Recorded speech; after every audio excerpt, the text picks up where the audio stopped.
Breaking news కాసేపట్లో మళ్ళీ పిఠాపురానికి జనసేన అధ్యక్షుడు పవన్ కళ్యాణ్ రాబోతున్నారు.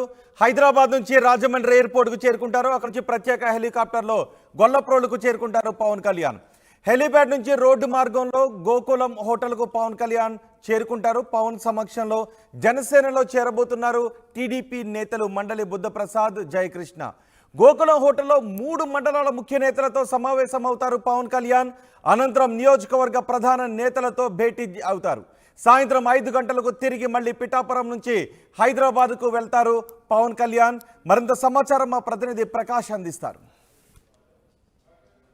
జనసేన అధినేత పవన్ కళ్యాణ్ పర్యటన పిఠాపురం నియోజకవర్గంలో 3వ రోజు అయితే ఈరోజు కొనసాగబోతుంది. అలాగే జనసేన అధినేత నిన్న పవన్ కళ్యాణ్ అయితే హుటాహుటిన నిన్న సాయంత్రం అలాగే పిఠాపురం నుంచి హైదరాబాద్ బయలుదేరిన సంగతి అందరూ కూడా తెలిసిందే. ఆయనంతా కూడా నిన్న తీవ్ర జ్వరంతోనూ అలాగే అలసటతోనూ ఇబ్బంది పడుతున్న నేపథ్యంలో అలాగే ప్రత్యేకమైన వైద్యం కోసం అయితే పవన్ కళ్యాణ్ అయితే హైదరాబాద్ వెళ్ళినట్టుగా అయితే మనకు వచ్చినటువంటి సమాచారం. మళ్ళీ ఈరోజు పవన్ కళ్యాణ్ అయితే మళ్ళీ ఈరోజు 10 గంటల సమయానికైతే హైదరాబాద్ నుంచి అయితే బయలుదేరబోతున్నారు. అలాగే హైదరాబాద్ నుంచి బయలుదేరి అలాగే మళ్ళీ రాజమండ్రి ప్రత్యేక విమానంలో అక్కడ చేరుకుంటారు. అక్కడి నుంచి చాపర్ ద్వారా కూడా ఆయన రాజమండ్రి నుంచి గొల్లపూలు రాబోతారు. గొల్లపూలు నుంచి రోడ్డు మార్గాన్ని ఈ పిఠాపురం సమీపంలో ఉన్నటువంటి గోకుల్ హోటల్, గ్రాండ్ హోటల్కి అయితే అక్కడికి చేరుకోబోతున్నారు. ఈ రోజు మళ్ళీ 3వ రోజు అయితే పవన్ కళ్యాణ్ పర్యటన పిఠాపురం నియోజకవర్గంలో ప్రధానంగా ముఖ్య నేతలతో సమావేశం కానున్నారు. ప్రధానంగా చూసుకుంటే ముఖ్య నేతలు ఈరోజు 3 మండలాలలో పిఠాపురం అలాగే కొత్తపల్లి, గొల్లపూలు సంబంధించినటువంటి కొంతమంది వైసీపీ సంబంధించిన నాయకులు అయితే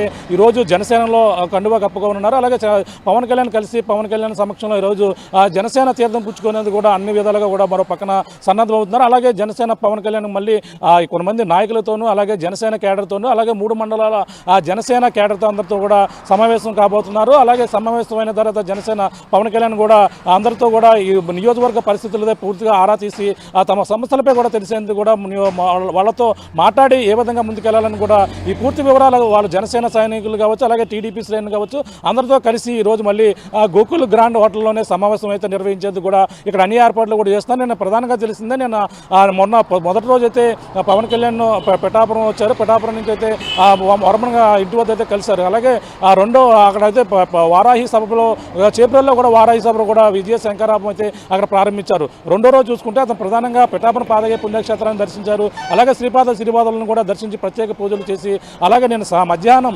ప్రత్యేకమైనటువంటి అలాగే టీడీపీ అలాగే బీజేపీ నాయకులతో కూడా ప్రత్యేక సమావేశం కూడా నిర్వహించి అలాగే ఏ విధంగా ముందుకెళ్ళాలి, పొత్తులో భాగంగా ముగ్గురు నేతలు కూడా 3 పార్టీలు ఏ విధంగా ముందుకెళ్ళాలి దానిపై కూడా పవన్ కళ్యాణ్ దాదాపుగా గంటకు పైగా వాళ్ళతో కూడా సమావేశమైనటువంటి పరిస్థితి ప్రధానంగా ఉంది. ముఖ్యంగా జనసేనకు సంబంధించిన నాయకులతో పాటు అలాగే అక్కడ ఉన్నటువంటి టీడీపీ ఇన్ఛార్జ్ మాజీ ఎమ్మెల్యే వర్మ తన తనయుడు గిరీష్ వర్మ ఇద్దరితో కూడా అలా బీజేపీ నాయకులతో పాటు ముగ్గురు కూడా కలిసి సమావేశమైనటువంటి పరిస్థితి. వాళ్ళతో ముఖ్యంగా పవన్ కళ్యాణ్ ఒకటే చెప్పిన పరిస్థితి అంటే వర్మ త్యాగం చేశాడు నా కోసం, ఇక్కడ ఎంతో బలమైన నాకు ఒక ఇండిపెండెంట్గా గెలిచే సత్తా ఉన్నటువంటి నాయకుడు, కానీ నా కోసం వెనక్కి తగ్గి నాకు సపోర్ట్గా ఉండేందుకు వర్మ అయితే సిద్ధంగా ఉన్నారు. వర్మకైతే తగిన గుర్తింపు వస్తుంది, అధికారంలో వచ్చిన తర్వాత తగిన న్యాయం చేస్తామంటూ పవన్ కళ్యాణ్ అయితే వర్మకైతే భరోసా ఇచ్చినటువంటి పరిస్థితి మరో పక్కన కనబడుతుంది. అలాగే ప్రధానంగా అందరూ కూడా జనసేన, టీడీపీ అలాగే బీజేపీ ముగ్గురు కూడా ఉన్నారు. పిఠాపురం నియోజకవర్గంలో భారీ మెజార్టీతో 1,00,000కు పైగా మెజార్టీతో గెలిపే లక్ష్యంగా అందరూ కూడా పనిచేయాలి.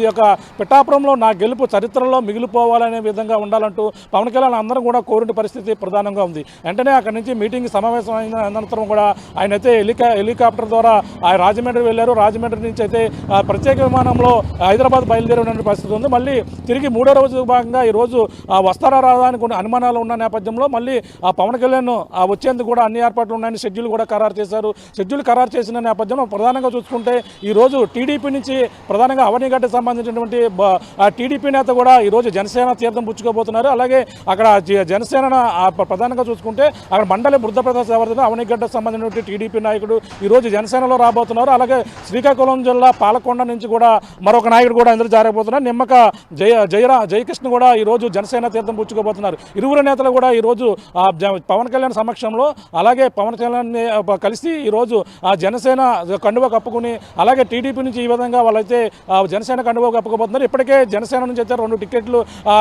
ప్రకటించవలసి ఉంది. కానీ ఈ 2 టికెట్లు వీళ్ళకే ప్రకటిస్తారని ఒక ప్రచారం కూడా జోరందుకుంటుంది. ఈ నేపథ్యంలో ప్రధానంగా చూసుకుంటే పవన్ కళ్యాణ్ ఈరోజు పిఠాపురం నియోజకవర్గంలో పోటీ చేస్తున్న నేపథ్యంలో 3 మండలాల నాయకులతో సమావేశాలు గోకుల్ గ్రాండ్ హోటల్లోనే నిర్వహిస్తున్న పరిస్థితి ఉంది. అలాగే జనసేనలో భారీగా వైసీపీ నుంచి వచ్చే చేరికలు కూడా ఉండే పరిస్థితి కూడా ఉంది. ఈ విధంగా పవన్ కళ్యాణ్ 3వ రోజు పర్యటన అయితే అన్ని విధాలుగా కూడా ఏర్పాటు చేసినటువంటి పరిస్థితి ఉంది. మరో పక్కన ఈరోజు 11:30 ప్రాంతానికి అయితే పవన్ కళ్యాణ్ అయితే పిఠాపురం చేరుకోబోతున్నారు. పిఠాపురం చేరుకుని కేవలం ఆ నియోజకవర్గ నాయకులతో ముఖ్య నేతలతో కూడా సమావేశాలు మాత్రమే నిర్వహించారు. బయట ఎటువంటి ప్రచారం కూడా ఈరోజు పవన్ కళ్యాణ్ ఎటువంటి షెడ్యూల్ కూడా పెట్టలేదు. తిరిగి మళ్ళీ సాయంత్రం హైదరాబాద్ వెళ్తారన్నట్టుగా మనకు వచ్చినటువంటి సమాచారంగా చెప్పొచ్చు. ఇది కూడా ఉన్న తాజా పరిస్థితి.